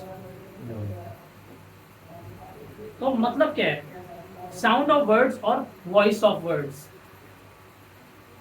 Voice of words समझाने से पहले मैं आपको एक एक्सपीरियंस जो कि नेवल जॉनसन एक खादम हुआ करते थे तो उनका बताना चाहता हूँ। तो नेवल जॉनसन ने एक्सपीरियंस, उनका एक्सपीरियंस ये था कि खुदावन ने इनको जो 1000 साल बादशाही है उसकी एक झलक दिखाई थी, और ये गए थे स्पिरिट में और उन्होंने झलक देखी, ऐसे देखी। उसमें एक इंसिडेंट ऐसा था कि नेवल जॉनसन ने बताया, मैं एक जगह खड़ा था और मैंने देखा एक शख्स खड़ा हुआ है और उसके पास मैसेज आ रहा है, फ्लोट होता हुआ एयर में, वर्ड्स थे जो कि फ्लोट होते हुए एयर में आ रहे हैं, और जैसे ही उसने वो वर्ड्स रिसीव किए वो वहां से गायब हो गया, वैनिश हो गया। उसने सोचा अच्छा मेरे को बुलाया जा रहा है, मैं वहां चला जाता हूँ, और वो वहां पे पहुंच गया जहाँ पे भी बुलाया जा रहा था। तो वर्ड्स फ्लोट करते हुए एयर में आ रहे हैं। तो यहाँ पे जो इब्रानी में पौलुस ने लिखा है ना वॉइस ऑफ वर्ड्स, एक्चुअली इब्रानी जो ट्रेडिशन है यहूदियों का वो बताता है, इनका जो तालमुद है उसके अंदर ये लोग टीच करते हैं कि असल में माउंट साइनाई के ऊपर खुदावन जो था वो मैनिफेस्ट हुआ फिजिकली, मगर इसराइलियों ने, मूसा ने फॉर्म देखी, इसराइलियों ने सिर्फ बादल देखा और उन्होंने बिजलियां और सारे टॉर्नेडोज वगैरह देखे, थंडर्स वगैरह सुने। मगर जब खुदावन ने 10 अहकाम दिए तो खुदावन बोल रहा था और ऑडिबल वॉइस थी, और असल में जो वॉइस थी वो खुदावन के जो वर्ड्स थे वो एक्चुअल में इस हवा में मैनिफेस्ट हो रहे थे। और इसलिए पौलुस ने लिखा है कि उन्होंने voice of hear the word voice of words, जो वर्ड्स नजर आ रहे थे उनके अंदर से आवाजें निकल रही थी। So the words that God spoke produced wave. अगर आप साइंस पढ़े तो जो वॉइस जो साउंड है वो वेव, असल में वेव होती है, एनर्जी है, वेव होती है। तो जो वेव थी, खुदा वेव जो थी उसने टेंजिबल फॉर्म एक्सप्रेस की वहां पे, और सारे इसराइलियों ने देखा और सुना। तो गिविंग ऑफ द लॉ जो है वो रिप्रेजेंट कर रहा है पेंटिकॉस्ट को। पेंटिकॉस्ट वाले दिन जो था वो शरीयत दी गई थी। अब नए अहदनामे में ये ईद कैसे पूरी हुई? कलीसिया शुरू हुई। जो तो दूसरी चीज है वो है स्टार्ट ऑफ एक्लीसिया। अगर आप रसूलों के अमाल पढ़े दूसरे बाब तो लिखा है कि क्या हुआ वहां पे, कि वहां पे वही चीजें हुई जब इस जो रसूल थे वो 120 की जमात दुआ कर रही थी, तो वहां पे 3 चीजें हुई, और वही 3 चीजें माउंट साइनाई पे भी हुई थी। पहली चीज थी ग्रेट साउंड फ्रॉम हेवन। तो ग्रेट साउंड ऑफ हेवन क्या था? आसमान से गरजने की आवाजें आ रही थी माउंट साइनाई पे, और ट्रम्पेट्स नीचे भी बज रहे हैं, ऊपर फरिश्ते बजा रहे हैं ट्रम्पेट्स और नीचे इजराइलाइट बजा रहे हैं ट्रम्पेट्स। असल में जो ग्रेट साउंड है, आर यू रेडी? ये जो ग्रेट साउंड है ये बाप की आवाज थी, जो कि काय की थी? पोर आउट माई स्पिरिट, मेरी रूह भेज दो, जो कि हमें मिलता है यसाया के अंदर। यसाया 44 बाब की 3री आयत के अंदर। ओके, तो यसाया 44 बाब की 3री आयत में लिखा है, For I will pour out water on the thirsty land and streams on the dry ground. I will pour out my spirit on your offspring and my blessings on your descendants. ये command जो था वहां पे पूरा हुआ। खुदावन ने बोला कि मेरी रूह फेंक दो, भेज दो इनके ऊपर, और बिल्कुल सारा सब पे। उसके बाद जो दूसरी चीज वहां पे इस कमरे में देखिए, then came mighty rushing wind, हवा चली। तो जब खुदावन ने बोला तो वो उसकी जो हवा मुंह से ब्रेथ निकल रही थी वो उसकी हवा थी। Father spoke the command and from the breath of God came rushing wind, और जो हवा है वो रूह कुदस को जाहिर करती है, जिसकी एक मैं गवाही आपको दे देता हूँ, बाकी आप खुद देख सकते हैं कलाम में पढ़ के। तो एक गवाही जो है वो ये है, यूहन्ना 3 बाब की 8 आयत में लिखा है, the wind blows where it wishes and you hear the sound of it but do not know where it comes from and where it is going, so is everyone who is born of the spirit. तो खुदावन यीशु बोल रहा था कि हवा चलती है जहां वो जाना चाहती है, मगर तुम उसे देखते नहीं हो, मगर तुम उसे महसूस करते हो। हवा जो है वो रूह कुदस को जाहिर कर रहा था, जाहिर करता है कि रूह कुदस जहां जाना चाहता है वो जाएगा, और वो जिस पे हाथ रखना चाहता है वो रखेगा, वो खुदा है, तो उसकी मर्जी है। अच्छा, और जो तीसरी चीज हुई क्या हुआ? आग आई। उन्होंने देखा कि टंग्स ऑफ फायर जो थी 120 हर एक के ऊपर बनना शुरू हुई, टंग्स ऑफ फायर, आग आई। तो fire from then came fire from heaven which is another representation of holy spirit, जो कि आप पढ़ सकते हैं आइजिया 4 वर्स 4 में और मलाकी 3 उसकी 2 से 3 आयत में। ये जो फायर है ये रिप्रेजेंट करता है बैप्टिज्म ऑफ फायर को। तो जो रसूल थे और जो 120 की जमात थी पूरी, उन्होंने बैप्टिज्म ऑफ होली स्पिरिट और बैप्टिज्म ऑफ फायर एक ही दिन में रिसीव किया था, और उसके बाद वो काम करने लग गए। उसके बाद उनको ग्रेजुअली बाद में भी रूह कुदस का बपतिस्मा हुआ था। और बैप्टिज्म ऑफ फायर जो है वो लाइफ टाइम चलता रहता है, आपको आग से क्लैरिफिकेशन मिलती रहती है। On the feast of Pentecost, the Israelites would give a new grain offering. अब एक चीज है, इजरायली जो थे वो पेंटिकॉस्ट के दिन एक नई कुर्बानी दिया करते थे, नई grain offering. The seed that was sown, अब मैंने बताया था कि जो सीड था बार्ले और वीट का वो जाड़ा के ऑटम में बोया जाता था और स्प्रिंग के अंदर वो उसकी काश्तकारी की जाती थी। और जब स्प्रिंग में काश्तकारी की जाती थी तो वो सीड मैच्योर हुआ है, अब वो पूरी फसल बन गई है, पूरा गंदुम बन चुके हैं। तो लिखे the seed that was sown in the ground is made alive and is offered to the Lord.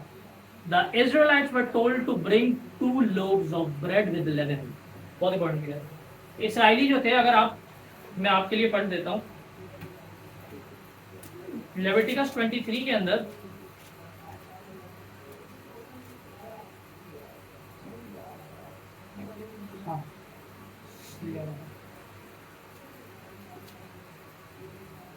Leviticus 23 के अंदर वर्स 17 के अंदर लिखा है, you shall bring in from your dwelling places 2 loaves of bread for a wave offering made of 2/10 of an ephah, and they shall be of fine flour baked with leaven as first fruits to the Lord.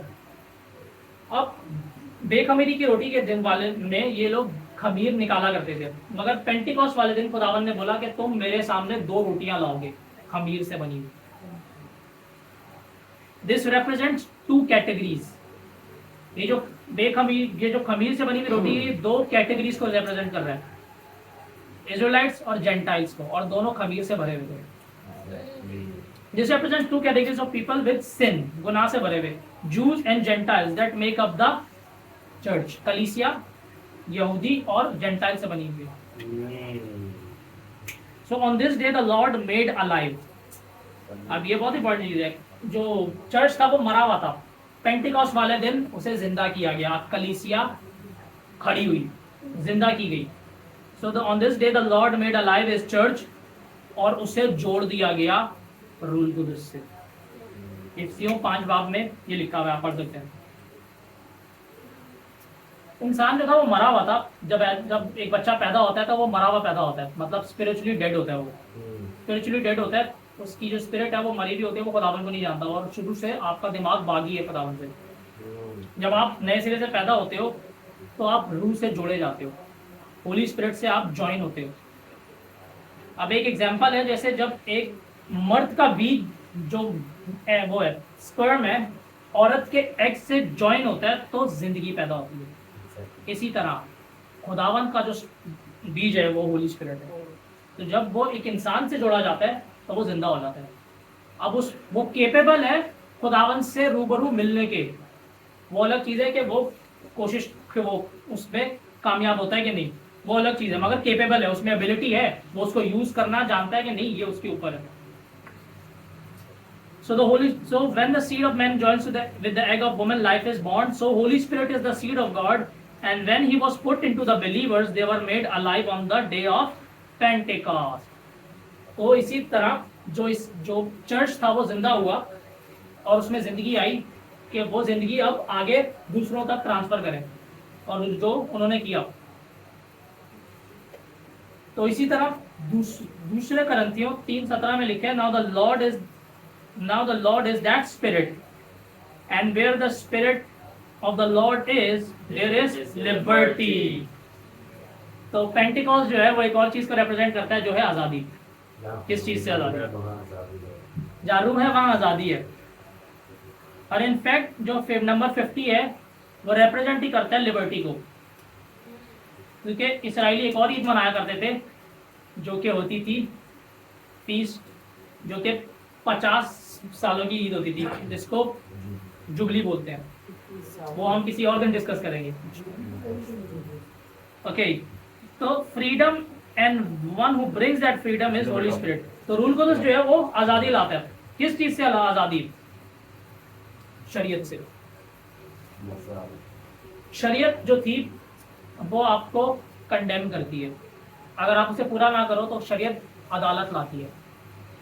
अगर आप 10, अच्छा एक और चीज़ है, शरीयत जो है ना वो दो हिस्सों में थी। दो हिस्से थे जो मूसा ने शरीयत बताया, और कोलोशियंस के अंदर 2 बाब 14 वर्ड्स के अंदर पौलुस बोलता है कि जो लॉ था वो क्रूसिफाई, वो नेल कर दिया क्रॉस पे क्राइस्ट ने। The law was crucified nailed to the cross. अब कौन सा law nailed to the cross है? तो मैंने बताया शरीयत दो हिस्सों में थी। पहला जो पार्ट था वो था 10 हुक्म, 10 कमांडमेंट, और जो शरीयत का दूसरा हिस्सा था वो कहलाता है सेरेमोनियल लॉ, रस्मी लॉ, जो कि आपको मिलेगा लेविटिकस पूरा बराबर है रस्मी लॉ से। तो एक्सोडस 21 से लेविटिकस पूरा रस्मी लॉ है, मगर एक्सोडस 19 और 20 जो है वो 10 कमांडमेंट्स है। तो मसीह ने जो था रस्मी लॉ जो था वो क्रॉस पे क्रूसिफाई कर दिया। अब आपको कुर्बानियां करने की जरूरत नहीं है। जो इस्राएली थे वो हर दिन कुर्बानी करते थे, हर दिन कुर्बानी करते थे, और उनको रोज जो थी वो कुर्बानियां करनी पड़ती थी। सेरेमोन जो बर्न्ट ऑफरिंग्स थी, खुदावन ने बोला था रोज करनी है तुम्हें। अब वो खत्म हो गया, अब आपको करने की जरूरत नहीं। खुदावन ने क्रूसिफाई कर दिया वो क्रॉस पे। बस जीसस ने जब बोला ना कि मैं शरीयत को पूरा करने आया हूँ, तो वो सेरेमोनियल लॉ पूरा करने आया था, तो 10 कमांडमेंट्स पूरे करने नहीं आया था। क्योंकि अगर 10 commandments nail to the cross हो जाए तो आप यहाँ पे जिना कर सकते हो, आप चोरियां कर सकते हो, आप माँ बाप को फूटे मार के घर से निकाल सकते हो। तो सेरेमोनियल लॉ पूरा हुआ है, मगर 10 कमांडमेंट्स पूरे नहीं हुए। मतलब सेरेमोनियल लॉ जो है वो पूरा हो चुके हैं, मगर 10 कमांडमेंट्स वैलिड है अभी तक, क्योंकि वो कैरेक्टर है खुदा का। ओके, सो हम जो हैं वो शरीयत के अंडर नहीं है, मगर हम 10 कमांडमेंट्स के अंडर हैं। हम सेरेमोनियल लॉ के अंडर नहीं है, मगर 10 कमांडमेंट्स के अंदर हैं। So no longer we are required to do what is written in the ceremonial law, but we are to follow the 10 commandments and the teachings of Christ. तो अब जो क्राइस्ट की टीचिंग्स और 10 कमांडमेंट्स वो combined होके अब हमारे लिए ज्यादा बड़ी अदालत है अगर हम ना करें। ठीक है, अब यहोवा जिसने शरीयत दी वो खुद नीचे आ गया, तो अब आपके ऊपर ज्यादा बड़ी अदालत है कि अगर आप ना करें। अब सेल्वेशन, जो दूसरी चीज एक और जो पेंटिकॉस्ट जो है रिप्रेजेंट करता है, जो कि है सेल्वेशन फ्रॉम सेल्फ, खुद ही से आजादी। फिलिपियों 2 के 2 बाब की 12वीं आयत में लिखा है वर्क आउट सेल्वेशन। क्या मतलब? पौलुस ने लिखा है वर्क आउट सेल्वेशन। मैं पढ़ देता हूं आपके लिए। फिलिपियों 2 बाब की 12 आयत में लिखा है,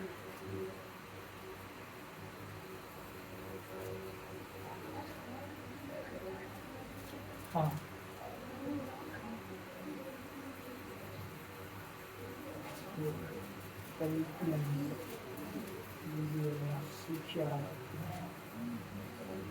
okay, लिखे, so then my beloved, just as you have always obeyed, not as in my presence only, but now much more in my absence, work out your salvation with fear and trembling।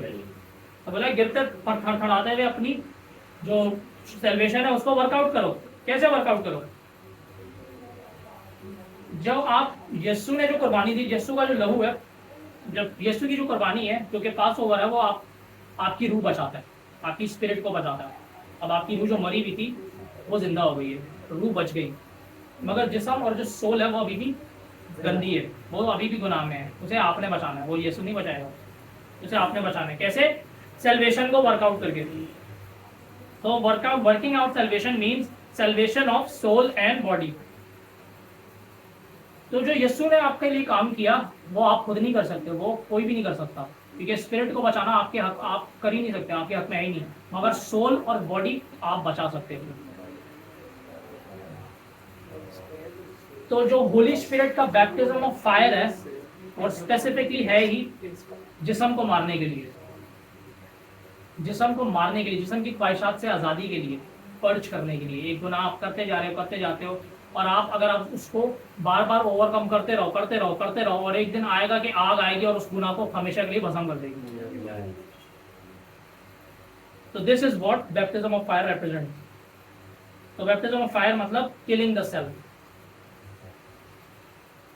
अच्छा, अब baptism of fire के लिए अगर आपको चाहिए, उसके लिए कुछ वर्कआउट ऐसा है कि अगर आप फर्स्ट किंग्स 18 पढ़ो तो एलाइजा ने आसमान से आग मंगवाई थी, लेकिन एलाइजा ने बछड़ा काटा और क्या हुआ, आसमान से आग आई।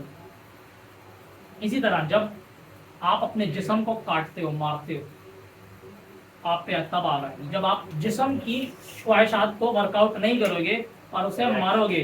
कि आपको अर्जिंग हो रही है, आपको थॉट आ रहा है कि हाँ ये कर, मगर आप उसे डांटते हो और बैठ जाते हो कि मैं नहीं करूंगा, तो आप अपने जिस्म को मार रहे हो। तो जब आप कंटिन्यूसली मारते रहोगे तब आग आएगी, एक दिन करने से कुछ नहीं होगा। तो means cutting means carrying the cross, self denial, killing the flesh. उसी तरह जब सुलेमान ने हैकल को डेडिकेट किया, उसने 1000 कुर्बानियां की थी। When Solomon dedicated the temple, presented many sacrifices, fire came from heaven. और ये पढ़ सकते हो आप, तो फर्स्ट सेकंड क्रॉनिकल 7:1 में लिखा है कि सुलेमान ने कितनी कुर्बानियां की और उसके बाद आसमान से आग आई और उन कुर्बानियों को भस्म कर दिया, और फिर खुदावन की हजूरी जो थी वो टेंपल में आई। कुर्बानी के बगैर कुछ नहीं।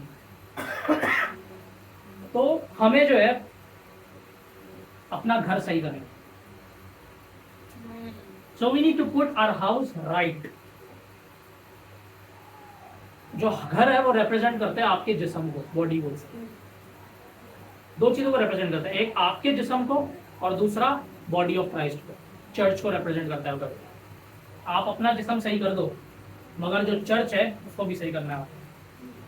Cleaning the mess of unholiness, indiscipline, mainly the mess of not having any order. Church में ऑर्डर होना चाहिए, डिसिप्लिन होना चाहिए, होलीनेस होनी चाहिए, तब जाके जलाल रेस्ट कर सकता है। रेस्ट करना अलग बात है, रिटेन करना अलग बात है। तो रिटेन होगा जलाल जब आप इन चीजों को प्रैक्टिस करोगे चर्च के अंदर। तो church shall be called what, a house of prayer, not a house of Christmas parties and not a business firm. Business firm नहीं है आपका चर्च। जैसे जब खुदावन जो था, खुदावन 2 दफा, एक अपनी मिनिस्ट्री के शुरू में हैकल में गया और अपनी मिनिस्ट्री के एंड में, और दोनों दफा जब भी वो गया उसने घर को साफ किया। वो लोग वहां पे बिजनेस कर रहे थे, उसने उनको हटाया वहां से।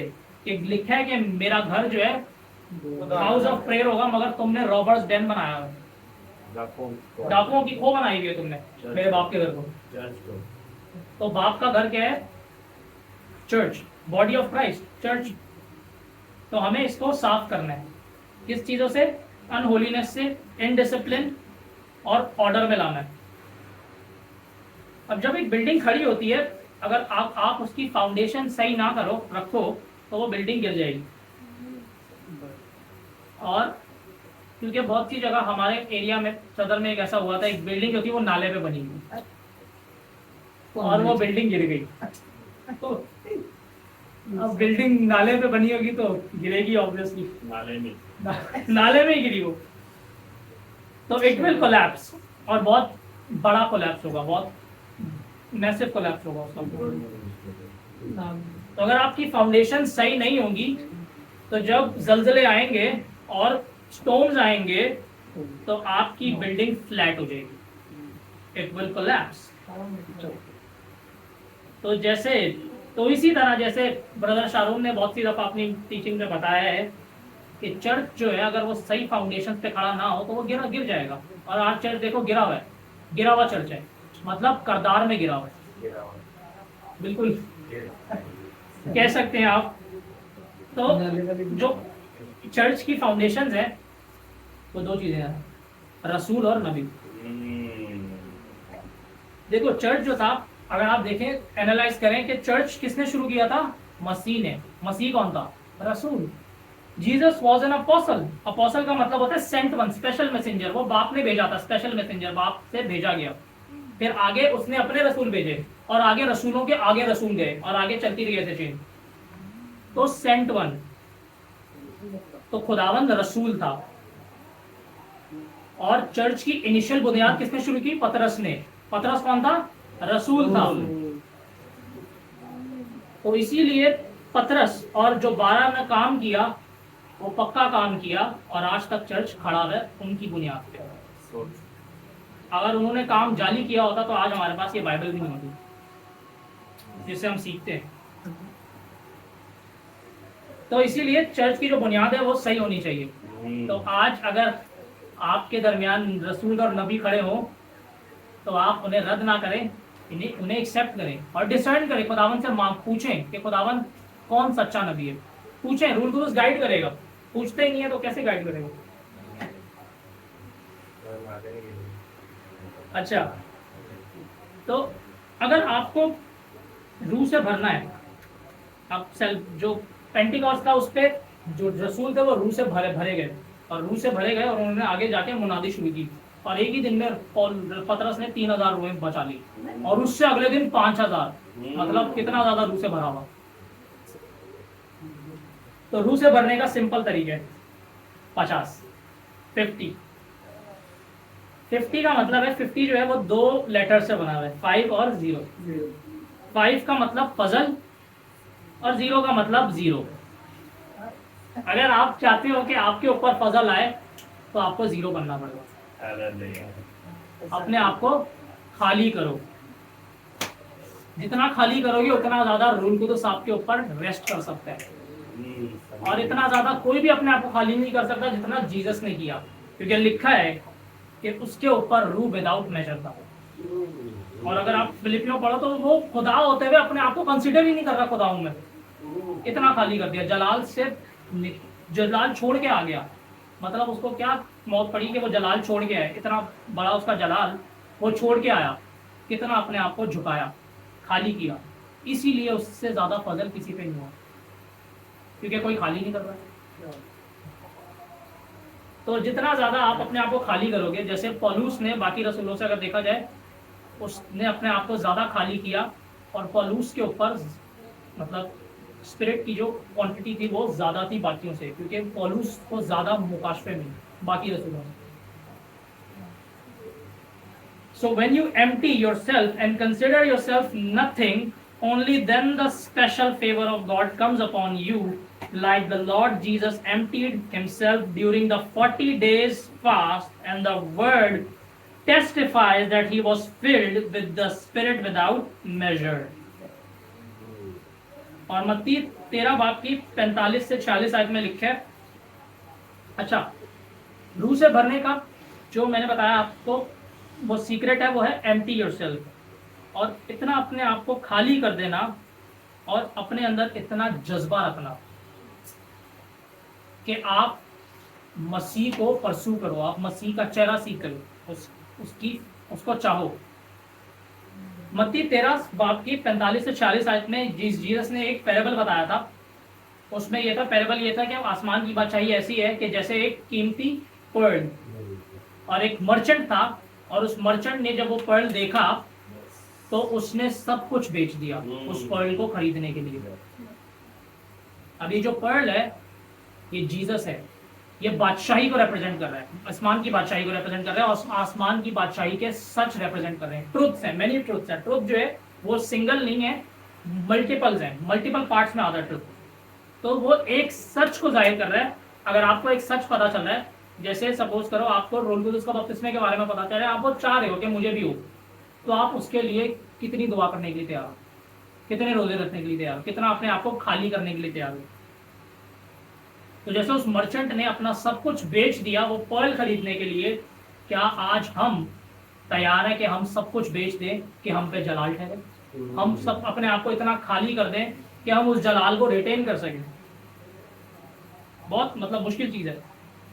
So we must give all of us if we want to receive the Holy Spirit without measure. तो आप हम पे भी रूल कुदस विदाउट मेजर आ सकता है अगर हम उतनी कुर्बानियां दें, उतना अपने आप को खाली करें जितना जीसस ने किया।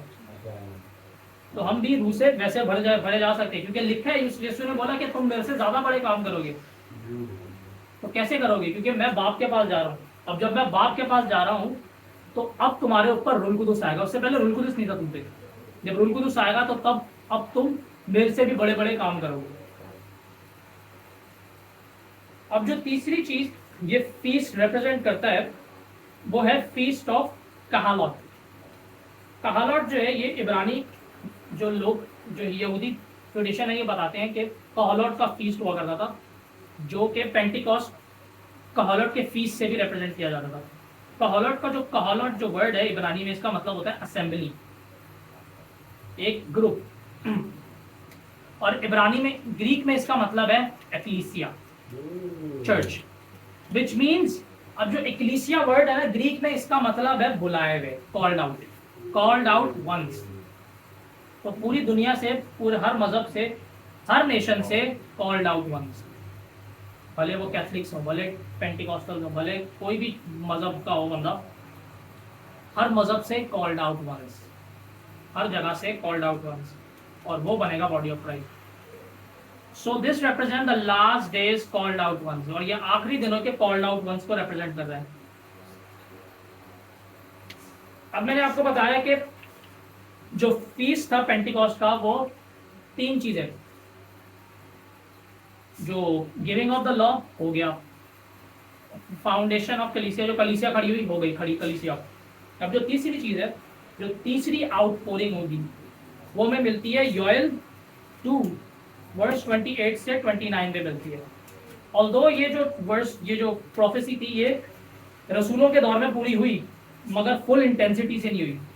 आखिरी दिनों में ये फुल इंटेंसिटी से पूरी होगी, जो कि लिखा है योएल 2:28-29 में लिखा है, It will come about after this that I will pour out my spirit on all mankind, and your sons and daughters will prophesy, your old men will dream dreams, your young men will see visions, even the male and female servants I will pour out my spirit in those days. अब यहाँ पे, अब जो initial church था उनके साथ जो हुआ, उनको गैर जुबान मिली। जो विनीतुस के बपतिस्मे का जो आउटपोरिंग थी, उसका जो मेन साइन था वो गैर जुबान थी रसूलों के दौर में। और जो पेंटिकॉस्ट वाले दिन लॉ आया, उसका जो मेन, जो उसका एक तरह से मेन साइन था वो क्या था, 10 कमांडमेंट्स, और खुदावन की आवाज़ जो उन्होंने सुनी और देखा, वो एक तरह से उनका मेन साइन था। मगर जो लास्ट आउटपोरिंग है ये कॉम्बिनेशन होगा दोनों का। But the third and final outpouring defined in Joel 2 will be a mixture of both experiences. The Israelites saw and the 120 spoke. इसराइलियों ने देखा, जो 120 की जमात थी वो बोले, मगर आखिरी दिन के जो लोग होंगे वो बोलेंगे भी और वो देखेंगे भी। क्या मतलब? They will see visions and prophesy, जो कि आज हमारे बीच में हो रहा है और बहुत सी जगह पे हो भी रहा है। तो ये आखिरी दिनों की आउटपोरिंग है जो कि हो रही है आहिस्ता आहिस्ता, पूरी नेशंस पे होगी। ये सिर्फ हम तक महदूद नहीं रहेगी, ये नेशंस तक फैलेगी। और जैसे एवन रॉबर्ट्स एक खादिम थे, आप अगर इनके बारे में पढ़े तो इसने पूरे वेल्स को जगा दिया था। पूरा वेल्स जो था वो खुदावन के लिए पागल हो गया, पूरी एक नेशन पागल हो गई खुदावन। इतना बड़ा एक तरह से रिवाइवल था। आज के दौर में कौन कर सकता है? बहुत मुश्किल है, मगर खुदावन के फजल से हम करेंगे। तो ग्रेट आउटपोरिंग जो आखिरी दिनों की है, उसमें लोग रोया भी देखेंगे, और रोया 3 तरह की होती है। अगर आप वो शारून भाई की टीचिंग सुने तो 3 तरह की रोया होती है, और तीनों रेल्म्स में लोग रोया देखा करेंगे और प्रोफेसाई भी करेंगे, और बहुत सारे नबी भी खड़े होंगे। अब आखिरी इसको मैं एंड ऐसे करूंगा कि पेंटिकॉस्ट वाले दिन इन इस्राएलियों को ये भी हुक्म दिया गया था। मैंने ऐसे लिखा है, at first fruits they would gather some of the grain heads. अब जो पहली फलों की ईद थी उसमें वो ग्रेन इकट्ठी किया करते थे। अब वो ग्रेन हेड्स होते थे। अब वो फसल जो थी वो पूरी तरह से, ये भी हो सकता है कि वो पूरी तरह से उगी ना हो, मगर उन्होंने बस हरी हरी होगी वो कच्ची काट के वो ले आते थे हैकल में, और वो हैकल में प्रीस्ट जो था वेव किया करता था। मगर पेंटिकॉस्ट वाले दिन ग्रेन फुली मैच्योर होती है, क्योंकि ग्रेन अब मैच्योर हो गई है, अब उसकी रोटी बन गई। तो क्या मतलब है? ये हार्वेस्ट टाइम है जो कि चल रहा है अभी जो है हार्वेस्ट टाइम चल रहा है। पेंटिकॉस्ट अभी चल रहा है, खत्म नहीं हुआ। हम चल रहा है और ये चलता रहेगा जब तक क्राइस्ट नहीं आ जाता, क्योंकि आखिरी जो हार्वेस्ट होगा वो ग्रेटर होगा पिछले हार्वेस्ट से। Praise the Lord. तो हमने सीखा कि पेंटिकॉस्ट वाले दिन जो इसराइली थे वो ग्रेन लायक वो पूरी जो थी रोटी बना के लाया करते थे, क्योंकि अब फीस जो सीड है वो मेच्योर हो चुका है और अब उसकी रोटी बनाई जा सकती है। अब इनको एक और चीज कही गई थी इसराइलियों को, जो कि लेविटिकस 23 वर्स 22 में लिखी है, on this same day you shall make a proclamation as well, you are to have a holy convocation, you shall do no laborious work, and it is to be a perpetual statute in all your dwelling places for your generations। तो मतलब खुदावन ने बोला था कि Pentecost वाले दिन तुम प्रोक्लेम भी करोगे। प्रोक्लेमेशन मतलब खुदावन के कामों को आप प्रोक्लेम करोगे। तो इसी तरह on this day God proclaim the 10 commandments, खुदावन ने बोले 10 हुक्म। और इसी तरह जब रसूल जो थे वो रूह कुदुस से भरे, उन्होंने गुड न्यूज प्रोक्लेम करना शुरू कर दी। वो बादशाही के जो गुड न्यूज थी वो बताना शुरू कर दी, अंजील बताना शुरू कर दी।